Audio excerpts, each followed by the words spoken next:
सर्दियों की रात थी। आसमान में आधा चांद टंगा हुआ था और जंगल के अंदर घना अंधेरा पसरा था।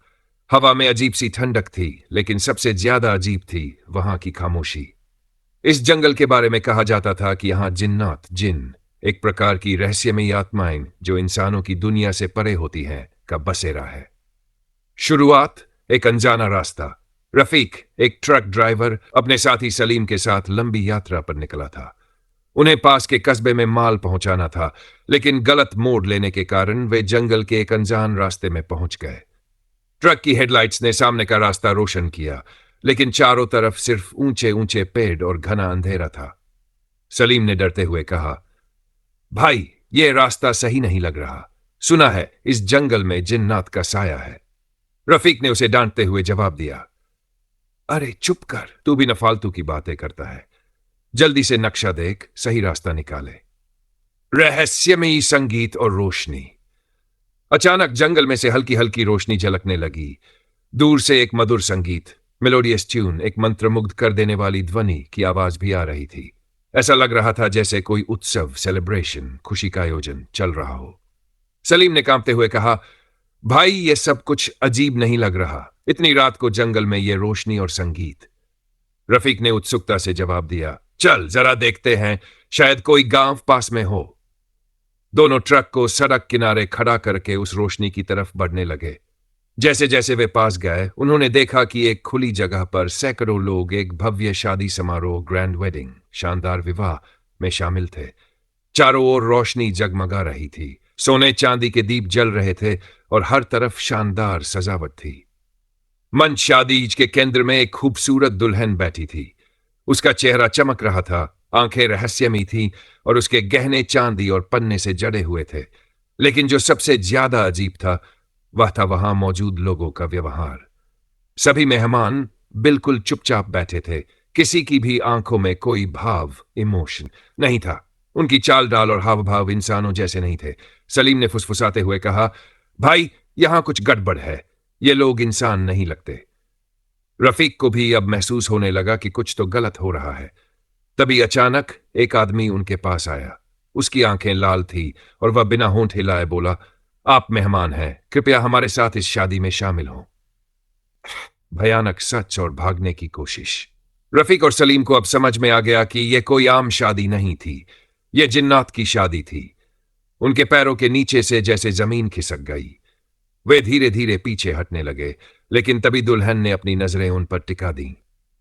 अचानक शादी के मेहमानों की शक्लें बदलने लगीं। उनकी आंखें गड्ढों में बदल गई, उनके हाथ नुकीले पंजों में और शरीर धुने में तब्दील होने लगा। सलीम ने डर से चीखते हुए कहा, भागो, ये जिन्नात है।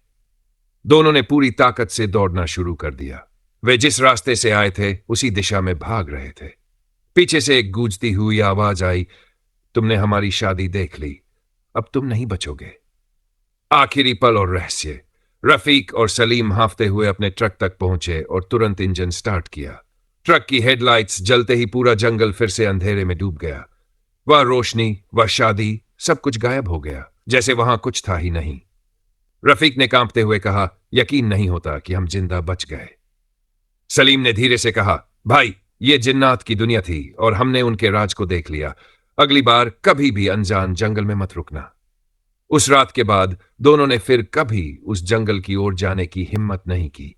लेकिन अब भी उस जगह से गुजरने वाले कई लोगों को दूर से हल्की रोशनी और संगीत सुनाई देता है। क्या आप कभी किसी रहस्यमयी जंगल में गए हैं? रफीक और सलीम किसी तरह अपनी जान बचाकर ट्रक तक पहुंच गए थे, लेकिन उनका दिल अभी भी तेजी से धड़क रहा था। ट्रक की हेडलाइट जलते ही पीछे का जंगल फिर से अंधेरे में समा गया, जैसे वहां कुछ था ही नहीं। रफीक ने ट्रक स्टार्ट किया और तेजी से सड़क पर दौड़ा दिया। लेकिन तभी रहस्यमयी परछाई, साइड मिरर, वाहन के किनारे लगे में रफीक ने देखा कि एक परछाई ट्रक के पीछे पीछे हवा में तैर रही थी। यह कोई इंसान नहीं था। उसकी आंखें लाल थी और उसकी चाल सामान्य नहीं थी, जैसे वह हवा में बह रहा हो। सलीम ने भी परछाई देखी और घबराते हुए चिल्लाया, भाई, वो जिन्न हमारे पीछे आ रहा है। रफीक ने ट्रक की रफ्तार और तेज कर दी, लेकिन अचानक ट्रक का इंजन हिचकोले खाने लगा। धत तेरी की, अब यह क्या हुआ? रफीक बड़बड़ाया। इंजन बंद हो गया। और ट्रक बीच सड़क पर रुक गया। चारों तरफ घना अंधेरा था। हवा में हल्की सरसराहट थी और दूर कहीं कोई उल्लू बोल रहा था। अचानक दस्तक। ट्रक रुकते ही बाहर से दस्तक की आवाज, धक धक धक। रफीक और सलीम का खून जम गया। किसी ने ट्रक के दरवाजे पर दस्तक दी थी, लेकिन बाहर कोई नहीं था। भाई, ये जगह श्रापित है, हमें यहां से भागना होगा, सलीम ने डर से कांपते हुए कहा। जिन की पेशकश। अचानक ट्रक के सामने धुआं इकट्ठा होने लगा और देखते ही देखते एक काला साया प्रकट हुआ। यह वही आदमी था जिसने शादी में उन्हें रोकने की कोशिश की थी। उसकी आंखें गहरी और खाली थीं, जैसे अंधेरे का कोई जीव हो। उसने धीरे से कहा, तुम हमारी शादी देख चुके हो, अब तुम दो रास्ते चुन सकते हो, या तो हमारे साथ हमेशा के लिए रह जाओ, या फिर इस जंगल की शपथ लो कि कभी किसी से इसके बारे में कुछ नहीं कहोगे। रफीक और सलीम की रूह कांप उठी। उन्होंने जज से कहा, हम किसी से कुछ नहीं कहेंगे, बस हमें जाने दो। शपथ और रहस्य। जिन ने उन्हें घूरते हुए कहा, ठीक है, लेकिन याद रखना, अगर तुमने किसी से कुछ कहा तो हम तुम्हें खोज निकालेंगे। अचानक तेज हवा चली और सब कुछ गायब हो गया। ट्रक का इंजन अपने आप स्टार्ट हो गया। बिना समय गंवाए रफीक ने गाड़ी दौड़ा दी और वे जंगल से बाहर निकल गए। कुछ साल बाद सलीम और रफीक ने किसी से इस घटना का जिक्र नहीं किया, लेकिन वे हमेशा डर के साए में रहे। एक दिन एक नया ट्रक ड्राइवर वही रास्ता पार कर रहा था जब उसने जंगल से हल्की रोशनी और संगीत सुना। क्या उसने भी जिन्नात की शादी देख ली थी? पुनः वही जंगल। कई साल बीत चुके थे, लेकिन रफीक और सलीम के दिलों में उस रात का डर अब भी जिंदा था। उन्होंने उस रात की घटना को कभी किसी से नहीं कहा, लेकिन एक अजीब बात यह थी कि जब भी वे अकेले होते उन्हें लगता जैसे कोई उनके आसपास है। परछाइयां, सरसराहटें, अनजान फुसफुसाहटें। वे कभी कभी अपने ही घर में भी महसूस करते कि कोई उन्हें देख रहा है, लेकिन उन्होंने अपने डर को अपने अंदर ही दबा लिया और अपनी जिंदगी में आगे बढ़ गए। एक और ड्राइवर का रहस्यमयी गायब होना।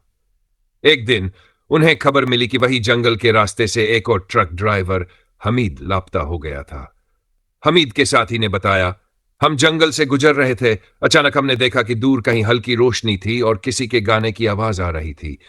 हमें लगा कि शायद कोई गांव होगा, लेकिन जैसे ही हम आगे बढ़े, हमीद ने कहा कि उसे कुछ दिख रहा है। उसके बाद वो बस गायब हो गया। रफीक और सलीम के होश उड़ गए। वापसी का फैसला। रफीक ने घबराकर सलीम से कहा, हमीद ने वही गलती कर दी जो हमने की थी, हमें कुछ करना होगा। सलीम ने डरते हुए कहा, भाई, हमने जिन्नात को वचन दिया था कि हम कभी वापस नहीं आएंगे। अगर हमने उनका नियम तोड़ा तो वे हमें भी उठा लेंगे। रफीक ने गहरी सांस ली और कहा, लेकिन हमीद को बचाना होगा। जंगल में वापसी। अगली रात दोनों उसी रास्ते पर पहुंचे। ट्रक की हेडलाइट्स अंधेरे को चीर रही थी। घने जंगल में घुसते ही वही जानी पहचानी ठंडक महसूस होने लगी। और फिर से वही नजारा, हल्की रोशनी, मंत्रमुग्ध कर देने वाली धुन और एक शादी का दृश्य, हमीद का रहस्य। रफीक और सलीम ने देखा कि हमीद ठीक दुल्हन के बगल में खड़ा था, लेकिन उसका चेहरा भाव शून्य था, जैसे वह किसी जादू के असर में था। रफीक ने चिल्लाया, यहां से भागो, लेकिन तभी पूरा वातावरण बदल गया। चारों तरफ अंधेरा छा गया और हवा में एक ठंडी गूंज उठी। तुमने हमारा वचन तोड़ा, अब कोई नहीं बचेगा। अचानक जिन्नात के मेहमानों ने अपना असली रूप धारण कर लिया। उनकी आंखें गहरी खाइयों जैसी थी, उनके चेहरे बुरी तरह विकृत थे और उनके हाथ लंबे और नुकीले पंजों में बदल गए थे। आखिरी भागने की कोशिश। रफीक और सलीम ने हमीद को खींचा और जितनी तेजी से हो सकता था जंगल से भागने लगे, लेकिन पीछे से एक तेज शोर उठा, जैसे 100 झरने हों। चारों तरफ से आवाजें गूंज रही थी, तुम हमें नहीं छोड़ सकते, यह शादी कभी खत्म नहीं होगी। अचानक हुआ चमत्कार। भागते भागते सलीम की नजर अपने गले में पड़े ताबील, बुरी शक्तियों से बचाने वाला एक धार्मिक आभूषण पड़ी। उसे अपने दादा की बात याद आई, अगर कभी बुरी शक्ति का सामना हो तो पवित्र होली वर्सेस पढ़ो। सलीम ने डरते हुए जोर से कुरान की आयतें पढ़नी शुरू कर दी। अचानक जिन्नात की चीखें गूंज उठी और पूरे जंगल में आग जैसी रोशनी फैल गई।